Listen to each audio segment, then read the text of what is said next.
Hello बच्चा, how are you all. I hope कि आप सब लोग ठीक हैं, स्वस्थ हैं और कोविड-19 की सारी एसओपीज़ को फॉलो कर रहे हैं, ऑनलाइन स्टडीज़ को अपनी अच्छे से एंजॉय कर रहे हैं। हमने चैप्टर 4 जो है वो शुरू किया है, जिसका नाम है दो चरों वाले रैखिक समीकरण, और आज हम करेंगे एक्सरसाइज 4.2। मेरा नाम पूजा शर्मा है और मैं गवर्नमेंट सीनियर सेकेंडरी स्कूल क्रिया डिस्ट्रिक्ट चंबा में टीजीटी नॉन मेडिकल की पोस्ट पे हूँ और मैं आपका आज की वीडियो में स्वागत करती हूँ। ओके, तो हम इस वीडियो में पढ़ेंगे दो चर वाले रैखिक समीकरणों का हल तथा प्रश्नावली 4.2।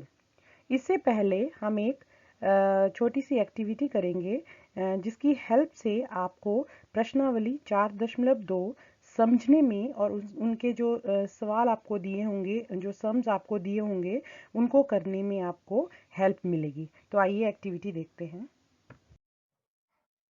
वेलकम स्टूडेंट्स, हम एक एक्टिविटी करेंगे जिस एक्टिविटी से आपको ये पता चलेगा कि जो दो चर वाले रैखिक समीकरण होते हैं उनके कितने हल होते हैं। इसके लिए मैंने एक दो चर वाला रैखिक समीकरण जो है आपके सामने लिखा है x + y = 12। अब हम क्या करेंगे कि इस समीकरण के हम हल निकालेंगे। हल निकालने से मेरा मतलब ये है कि x और y को हम अलग अलग वैल्यूज़ देंगे, जो वो वैल्यूज़ जो हैं वो प्लस करेंगे जब हम उनको, तो जो लेफ्ट हैंड साइड है इस समीकरण की वो राइट हैंड साइड के इक्वल हो जाएगी। ठीक है, शुरू करेंगे हम 4 से मैंने x को वैल्यू 4 दी। अब आप ध्यान से देखिए कि इस समीकरण को संतुलित करने के लिए हमें y को क्या वैल्यू देनी होगी कि उसको जब हम दोनों वैल्यूज़ को प्लस करेंगे तो वो 12 के इक्वल आ जाएगा। जी हाँ, आपने बिल्कुल सही सोचा, वो है 8। जब हम x को हमने 4 वैल्यू दी, x का मान हमने 4 रखा, तो y का मान जो है हमारे पास वो 8 होना चाहिए। तभी जो है वो लेफ्ट हैंड साइड में हमारे पास 12 आएगा और वो राइट हैंड साइड के इक्वल होगा। दूसरा मान जो है, हल जो है उसका, x को हम, x का 6 है तो हम y का जो है मान है वो भी 6 आना चाहिए, ताकि दोनों जो है वो लेफ्ट हैंड साइड और राइट हैंड साइड इक्वल हो जाए। सेम, अगर x का मान 2 है तो y का मान कितना होगा? यस, बिल्कुल ठीक, y का मान हमारे पास 10 होगा।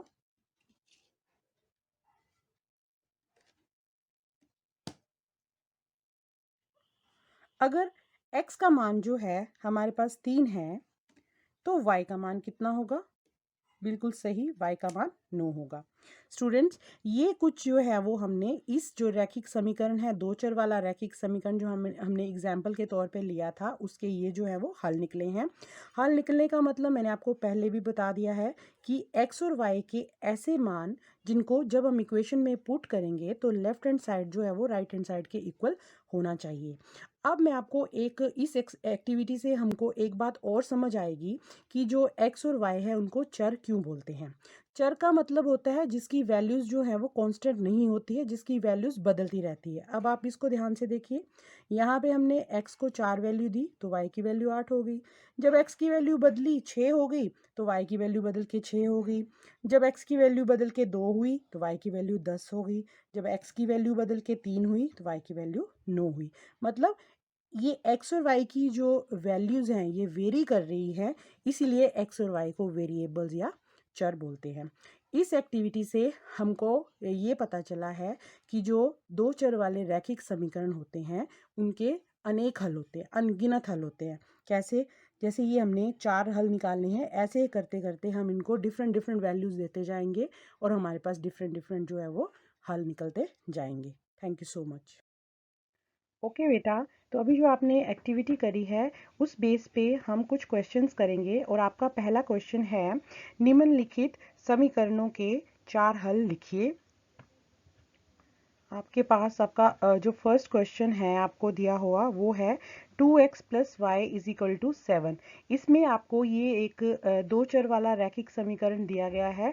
इसमें आपको इसके 4 हल जो है वो, इस समीकरण के 4 हल निकालने हैं। एक्टिविटी में आपको अच्छे से समझ आ गया कि हल का मतलब क्या होता है, समीकरण के हल का मतलब क्या होता है, दो चर वाले रैखिक समीकरणों के कितने हल होते हैं और वो कैसे निकलते हैं, और चर और अचर क्या चीज़ें होती हैं, क्या होता है, उसको उसके बारे में आपको अच्छे से समझ आ गया है। तो अब आपको ये एक समीकरण दिया हुआ है 2x + y = 7। इसके आपको 4 हल लिखने हैं। हम इस जो ये समीकरण दिया है इसको इस तरह से भी लिख सकते हैं, y = 7 - 2x। 2x जो है वो यहाँ पे प्लस में है, यहाँ पे जाके 2x माइनस में हो गया। अब हम x को जो है वो डिफरेंट वैल्यूज देते जाएंगे और y की वैल्यूज जो है वो अपने आप निकलती जाएगी। सबसे पहले हम x को देंगे 0। x को जब इस इक्वेशन में भरा जाएगा तो 2 के साथ x जब 0 मल्टीप्लाई होगा तो ये 0 हो जाएगा, तो y हमारे पास आ जाएगा 7। उसके बाद हम x को दूसरी वैल्यू देंगे 1। अब आप देखिए इस समीकरण में जब x को 1 डाला जाता है तो दो को जब 1 से गुना करेंगे तो 2 आएगा, और 7 में से जब 2 जाएंगे तो y की वैल्यू हमारे पास आ जाएगी 5। उसके बाद x को हम 2 वैल्यू देंगे। x को जब इस समीकरण में 2 वैल्यू दी जाती है तो 2 दूनी 4 हो जाएगा, और 7 में से जब 4 जाएगा तो y की वैल्यू आपके पास 3 आ जाएगी। उसके बाद अब हमें 4 हल निकालने को बोला है, इसलिए हम इसको लास्ट वैल्यू देंगे x को -1। x को जब यहाँ पे -1 वैल्यू दी जाएगी तो -2 को जब -1 से मल्टीप्लाई करेंगे तो वो प्लस का 2 हो जाएगा, और y की वैल्यू हमारे पास 7 + 2 = 9 हो जाएगी। अतः ये समीकरण के अपरिमित रूप से अनेक हलों में से 4 हल ये हैं। आपको पता पिछली जो एक्टिविटी है आपने की है उससे आपको ये समझ आया है कि जो दो चर वाले रैखिक समीकरण होते हैं उनके इनफाइनाइट सॉल्यूशंस होते हैं। उनको जैसे अभी ये हमने 4 जो है वो इनको वैल्यूज दी हैं, x को सिर्फ 4 हल निकालने को बोला था। ऐसे आप डिफरेंट डिफरेंट वैल्यूज दे सकते हो, 3 दे सकते हो, -2 दे सकते हो, 6 दे सकते हो, 7 दे सकते हो। मतलब आप इनको इनफाइनाइट वैल्यूज दे सकते हो और इसके इनफाइनाइट जो है वो सोल्यूशन निकल सकते हैं। तो इसीलिए जो हमें ये रैखिक समीकरण 2x + y = 7 दिया था उसके ये 4 हल हमारे पास है। 0 7 मतलब जब x आपने 0 भरा तो y 7 आया, जब x आपने 1 भरा तो y 5 आया, जब x आपने 2 भरा तो y 3 आया, और जब x आपने -1 भरा तो y 9। ओके, एक क्वेश्चन हम और करेंगे। क्वेश्चन है आपके पास, k का मान ज्ञात कीजिए जबकि x = 2 और y = 1 समीकरण 2x + 3y = k का एक हल हो। आपको इस समीकरण के हल दिए हुए हैं, आपको x और y की वो वैल्यूज दी हुई हैं जो इस समीकरण को सेटिस्फाइड करती है या संतुष्ट करती है। आपको इसमें से k की वैल्यू जो है वो निकालनी है।